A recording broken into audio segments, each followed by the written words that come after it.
Hello. Hello बच्चों। आज मैं आपके लिए ऐसी वीडियो लेके आया हूँ जिसमें हम क्लास 6 का मैथ करेंगे। इसमें हमारे पास सेकंड अध्याय है, दूसरा पाठ है पूर्ण संख्याएं। तो पूर्ण संख्याओं के बारे में पढ़ेंगे आज हम। तो इससे संबंधित पहले पूर्ण संख्याएं क्या होती हैं। पूर्ण संख्याएं हम पहले पढ़ चुके हैं पहले लेसन में कि ऐसी संख्याएं जो जीरो से शुरू हो, 0, 1, 2, 3, 4। तो ये सभी संख्याएं पूर्ण संख्याएं होती हैं। ठीक है। फिर उसके बाद हमारे पास आती है पूर्ववर्ती और परवर्ती संख्या। ऊपर देखो आप, तो इसमें क्या है, पूर्ववर्ती और परवर्ती। पूर्व का मतलब पहले, पर का मतलब बाद। तो जब भी हमने किसी प्राकृतिक संख्या की परवर्ती संख्या निकालनी है तो उसमें एक जोड़ देते हैं। प्राकृतिक संख्या में अगर एक जोड़ दें तो अगली प्राकृतिक संख्या प्राप्त कर सकते हैं, अर्थात उसका परवर्ती या सक्सेसर प्राप्त होता है। जब भी हम प्राकृतिक संख्या में एक जोड़ देते हैं तो उसका हम परवर्ती या सक्सेसर निकाल सकते हैं। जैसे हमने निकालना है 16 का परवर्ती, 16 का परवर्ती निकालना है तो हमने क्या किया, 16 जमा 1। तो 16 में 1 ऐड कर दिया हमने, तो ये क्या बन गई, 17 है। और 17 जो होती है वो 16 की परवर्ती संख्या। उसी प्रकार से अगर हम 16 जो है हमारे पास 17 से ठीक पहले आती है तो हम कह सकते हैं 17 का पूर्ववर्ती या प्रीडिसेसर।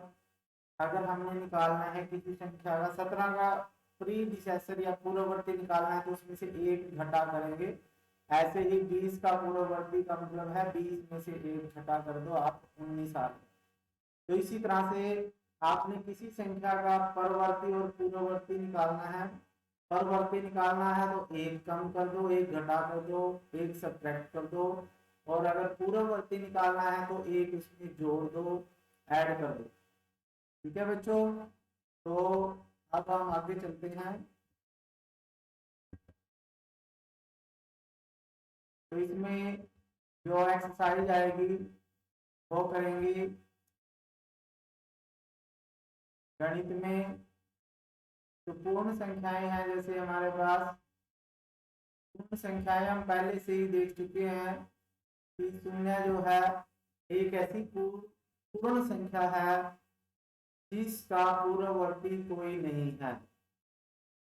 क्या 0 का पूर्ववर्ती हो सकता है कोई?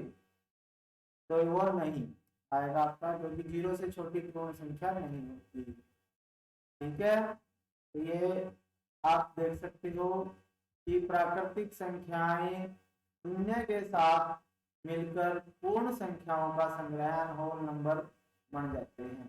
यानी 0 से शुरू करें और 1, 2, 3 ऐसे चले तो वो पूर्ण संख्याएं, ठीक है, इन्हें इंग्लिश में होल नंबर बोलते हैं। क्या सभी प्राकृतिक संख्याएं पूर्ण संख्याएं भी हैं? तो हाँ, इसका उत्तर आएगा। फिर क्या सभी पूर्ण संख्याएं प्राकृतिक संख्याएं भी हैं? इसमें नहीं, क्योंकि 0 जो है प्राकृतिक संख्या नहीं। फिर आता है सबसे छोटी पूर्ण संख्या कौन सी है? तो इसका उत्तर आपने देना है। तो 0 होती है। और सबसे बड़ी पूर्ण संख्या हमें नहीं पता, कोई भी हो सकती है, क्योंकि पूर्ण संख्या यहाँ पे बहुत लंबी चल रही है।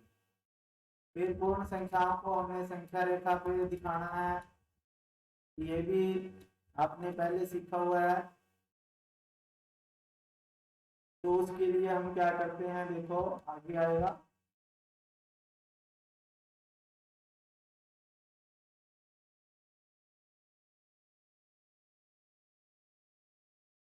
तो आपके पास ये संख्या रेखा है, इसमें क्या है देखो, एक लाइन खींचनी है हमने पहले ऐसे, और उस पे 0 से शुरू करना है। तो 0 1 2 3 इस तरह से काउंटिंग लिखते जाते हैं। तो ये है संख्या रेखा जिस पर पूर्ण संख्याओं को दिखाया गया। अब इस संख्या रेखा में क्या विशेषता होती है, इसमें जो भी संख्या बाईं तरफ होगी वो छोटी होती है, जो दाईं तरफ होती है वो बड़ी होती है। ठीक है बच्चों, तो 7 हमेशा, जो बड़ी संख्या हमेशा छोटी संख्या से दाईं तरफ। ठीक है, फिर आगे देखते हैं। अब हम एक्सरसाइज करते हैं। कौन सी एक्सरसाइज करेंगे? 1.2 2.1 करेंगे। क्या करें? 2.1। तो इसमें देखो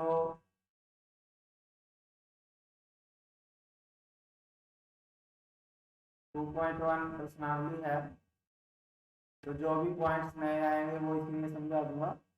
तो प्रश्नावली 2.1 है, ये शुरू करते हैं। आपको क्वेश्चन देखना है और नीचे आपका आंसर आ जाएगा। तो इसमें है, पहला क्वेश्चन है आपके पास, फर्स्ट क्वेश्चन। इसमें क्या कहा इसने कि 10999 इकाई दहाई सैकड़ा हजार 10,999 के बाद अगली 3 प्राकृतिक संख्याएं लिखिए। तो इससे अगली 3 प्राकृतिक संख्याएं लिखनी है, तो इसमें एक एक ऐड करते जाना है हमने। तो अगर हमने अगली संख्या लिखनी है तो इसमें एक ऐड कर दो, जोड़ दो। क्या संख्या आएगी? 9 और 1 10, 9 और 1 10, 9 और 1 10, और यहाँ 1 आ जाएगा। तो ये 11,000। तो इससे अगली संख्या आएगी 11,000, और फिर उससे अगली संख्या इसमें एक और जोड़ देते हैं 11,001। फिर उससे अगली संख्या 11,002। तो इस तरह से हम प्राकृतिक संख्या अगली लिख सकते हैं। फिर अगला दूसरा क्वेश्चन है हमारे पास,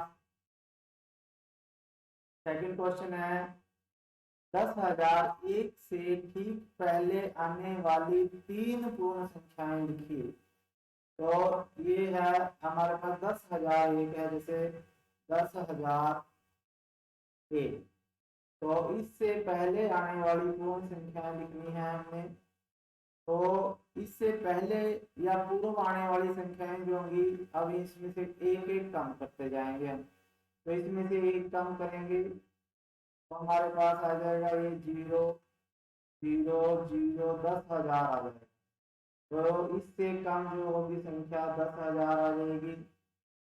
ठीक है, और 10,000 में से फिर -1 कम करना है। 10,000 में से 1 कम करेंगे तो ये आ जाएगा 10 में से 1 गया 9, फिर यहाँ 9 रह जाता है, यहाँ भी 9, तो ये आ जाएगा 9,999। और फिर इससे एक और कम, वो आ जाएगी 9,998।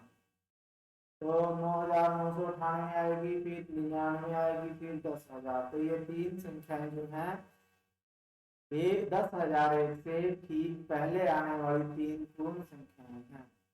ठीक है बच्चों, फिर उसके बाद है आपके पास अगला क्वेश्चन, थर्ड क्वेश्चन है, सबसे छोटी पूर्ण संख्या कौन सी है? तो सबसे छोटी पूर्ण संख्या होती है 0। किसी होती है 0, आपका आंसर आएगा, क्योंकि 0 से ही शुरू होती है। 0 1 2 3 4 5। तो सबसे छोटी इनमें कौन सी संख्या है? 0 है, तो 0 पूर्ण संख्या सबसे छोटी। फिर है 32 और 53 के बीच कितनी पूर्ण संख्याएं हैं? चौथा क्वेश्चन है, इसमें देखो 32 और 53, तो इनके बीच में कितनी पूर्ण संख्याएं हैं? तो हम क्या करेंगे, जैसे हमने 1 और 5 के बीच में पूर्ण संख्याएं देखनी है कितनी है। तो 1 और 5 के बीच में कितनी संख्याएं हैं? 1 2 3। ठीक है। तो अब इन दोनों का अंतर कितना है, 5 और 1 का अंतर कितना है, 5 माइनस 1 4। लेकिन संख्याएं इनके बीच में कितनी है, 3। तो जो भी अंतर आएगा उसमें से भी एक कम करना है हमने। ठीक है, तो 4 में से 1 गया 3, तो 3 संख्याएं जो है इनके बीच में होंगी। तो उसी तरह से 53 और 32 के बीच में कितनी संख्याएं होंगी, तो वो होंगी 53 को 32, यानी 53 में से 32 को घटा करेंगे, सब्ट्रैक्ट करेंगे, तो ये आ जाएगा 3 में से 2 कट करेंगे 1, और 5 में से 3 गए 2। अब उसमें से फिर एक कम करते हैं, तो 20 संख्याएं होंगी। 32 और 53 के बीच में जो संख्याएं होंगी वो 20 आएंगी। तो आपका आंसर 20 आएंगे। ठीक है बच्चों, फिर उसके बाद है आपके पास अगला क्वेश्चन है, ये फोर्थ क्वेश्चन था। अगर आपको दिखाई नहीं दिया आप देख सकते हैं फोर्थ क्वेश्चन, और ये आपके पास इसका हल पड़ा है। फिर उसके बाद पांचवा क्वेश्चन है, निम्न के परवर्ती लिखिए। परवर्ती लिखने हैं, परवर्ती का मतलब एक एक घटा करके लिखना है। और छठे क्वेश्चन में पूर्ववर्ती लिखिए ना। परवर्ती का मतलब क्या होता है, बड़ा, यानी एक जमा करके लिखना है। और पूर्ववर्ती का मतलब एक कम करके लिखना है। ठीक है, तो मैं इनमें से कोई भी एक क्वेश्चन कराऊंगा। पांचवें का मैं करा देता हूँ आपके पास सी का। तो इसी तरह से आपने बाकी करनी है 10 9 9 2 99, ढाई ढाई सैकड़ा हजार 10,000 लाख 10,00,000, ये 10,99,999 संख्या है। इसमें 2 2 4 5 9 है, 1 2 3 4। इसका परवर्ती लिखना है। क्या लिखना है, परवर्ती। तो जब भी परवर्ती लिखेंगे तो इसमें जमा 1 करेंगे। तो जमा 1 कर दो आप इसमें, 9 और 1 10। तो यहाँ पे एक हंसल आ गया, फिर 10, फिर हंसल आ गया 10, फिर 10, फिर 10, फिर यहाँ 1 और 3। तो ये आपके पास आ जाएगी परवर्ती संख्या। फिर उसके बाद आपने छठे क्वेश्चन में करना है, पांचवें के बाकी आपने खुद करने हैं ऐसे, उनमें एक जोड़ना है बस। जोड़ आपको सबको आता है, योग करना है, ऐड करना है। पूर्ववर्ती, पूर्ववर्ती का मतलब पहले, यानी एक कम। तो किसी भी एक संख्या में से मैं कम करूंगा, जैसे बी, इसमें बी भाग करा देता हूँ मैं। तो इसमें है 10,000। 10,000 में का पूर्ववर्ती लिखना है। क्या लिखना है, पूर्ववर्ती।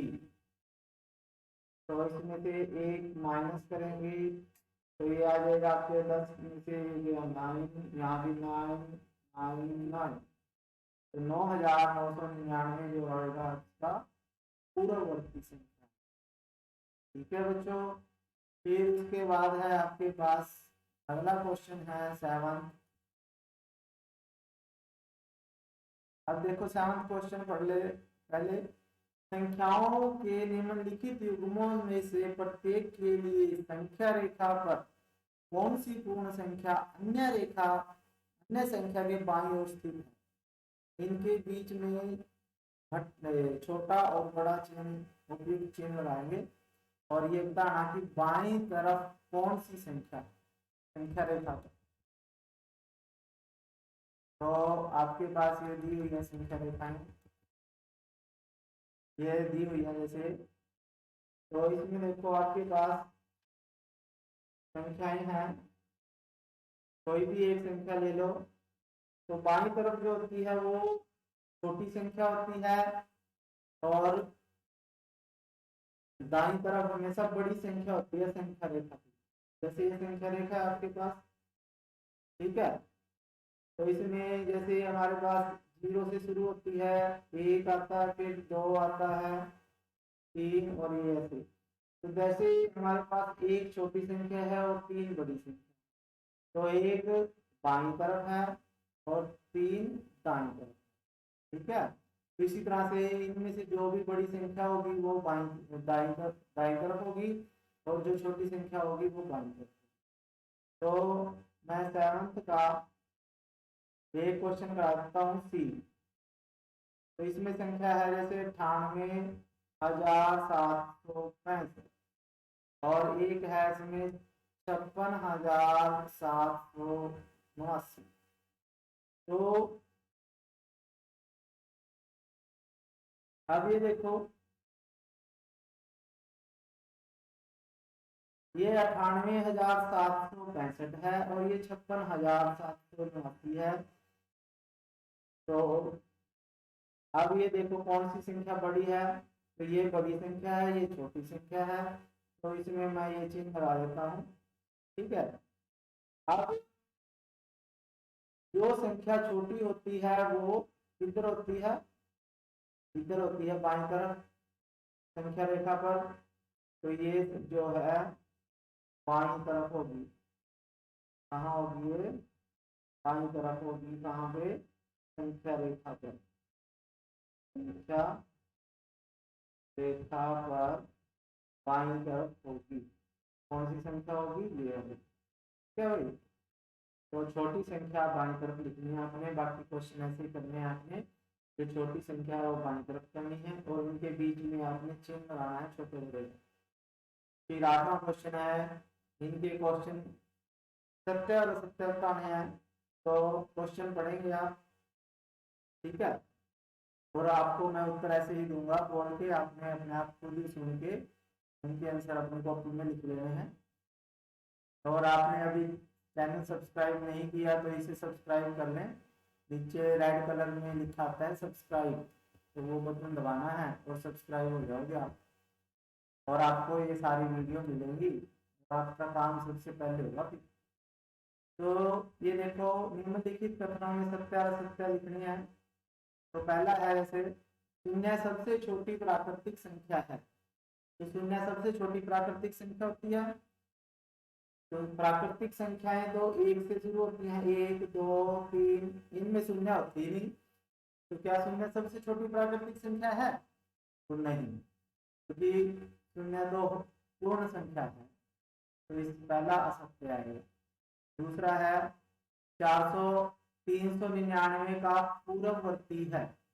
तो 400 जो है पूर्ववर्ती है 399 का, तो 399 का पूर्ववर्ती जो 398 होता है, तो ये भी गलत है, ये गलत है, ये परवर्ती आता है, कोई ठीक है। ठीक है बच्चों, फिर अगले क्वेश्चन में सी है।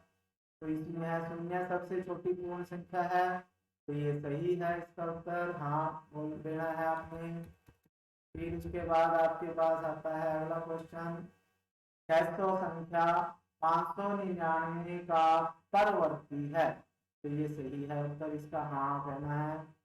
सभी प्राकृतिक संख्याएं पूर्ण संख्याएं हैं, तो ये भी हाँ कहना। सभी पूर्ण संख्याएं प्राकृतिक संख्याएं हैं, तो ये नहीं, असत्य है ये। फिर है जी भाग आपके पास, तो जी भाग में देखो क्या होगा, 2 अंकों की पूर्ण संख्या का पूर्ववर्ती एक अंक की संख्या कभी नहीं हो सकती। जो 2 अंकों की पूर्ण संख्या है, 2 अंकों की पूर्ण संख्या है, जैसे आपके पास 10 है, तो उसका पूर्ववर्ती एक संख्या नहीं हो सकती। तो 10 का पूर्ववर्ती क्या होता है, पूर्ववर्ती का मतलब इसमें से एक कम, तो वो होता है 9। अब देखो 10 में तो 2 अंक हैं, 1 और 2, और 9 में एक ही अंक है।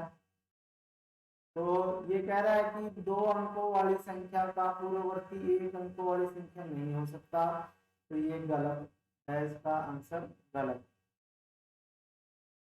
फिर आता है अगले, एक सबसे छोटी पूर्ण संख्या है, ये भी गलत है, 0 है सबसे छोटी पूर्ण संख्या।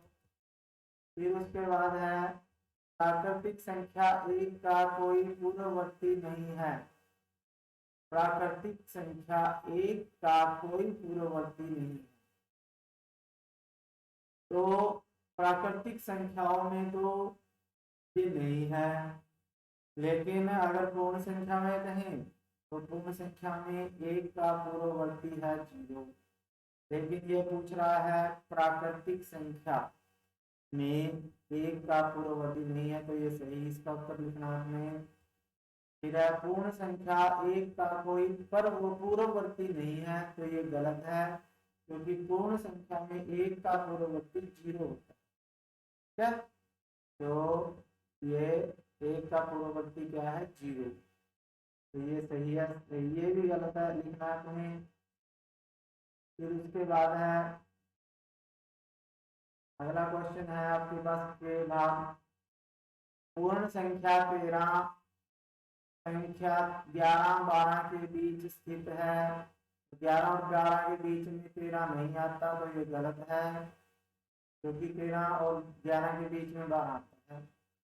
फिर है पूर्ण संख्या 0 का कोई पूर्ववर्ती नहीं होगा, तो ये सही है, 0 से छोटी कोई भी पूर्ण संख्या नहीं है। फिर उसके बाद m भाग है आपके पास। m भाग में क्या होगा? 2 अंकों की संख्या का परवर्ती सदैव 2 अंकों की संख्या होती है। तो 2 अंकों की कोई संख्या लेनी है हमें, इसे 99 ले लिया। अब इसका परवर्ती क्या होगा? इसका परवर्ती इसमें जोड़ देंगे तो 100 बन जाएगा। अब इसमें कितने अंक हैं? 2, और इसमें कितने अंक हैं? 3। तो ये कह रहा है कि 2 अंकों की पूर्ण संख्या का परवर्ती 3 अंकों वाली संख्या नहीं हो सकता, तो ये गलत है। ये सदैव 2 अंक ही नहीं 3 अंक भी हो सकते हैं। ठीक है भाई। तो आज की इस वीडियो में ये एक्सरसाइज पूरी हो चुकी है, 2.8 क्लास 6ठी मैथ। अगर आपको ये वीडियो अच्छी लगी है तो इसको लाइक करना, नीचे लाइक का बटन होता है दबाया हुआ, वो दबाना है, अपने दोस्तों को शेयर करनी है। ठीक है बच्चों, और ये चैनल सब्सक्राइब भी करना है। धन्यवाद। जय हिंद।